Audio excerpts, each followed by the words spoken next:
crank ng animal, itong Akimo. Itong Akimo, 175mm siya. 22mm. And susunod naman itong crank ng Eclat. Ito yung Spire. 22mm spindle niya. Next, itong Legacy. Ang haba niya is 165. 2-piece. Ayan po. 22mm. Itong Logic crank naman ng We The People. 165. Ayan. 165 yung haba nung kanyang. Tsaka ito may kasama na siyang BB. Pero usually kasi ang laman lang talaga from the back yung crank, spindle at saka mga cooler. Next itong ating Cult Hawk V2 na crank. Ayan. Ano rin to? 165mm. Itong ating Crew naman 19mm na spindle. 3-piece crank siya. Primo, ito yung 24, si Churchill. Yan.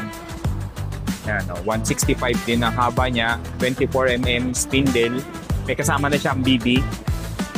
Itong Superbite. Yan. Superbite. 165mm din siya. Ang haba ng arm. 22mm. May kasama na rin itong BB. Itong Federal natin na ano rin to 165, may kasama na rin siyang BB 22mm. At itong King BMX natin 22mm. Yan. So ano lang siya, spindle and crank arm. So ayan po. Yan po ang mga available natin ng mga brand. Lahat po yan ay Promoli. Yan.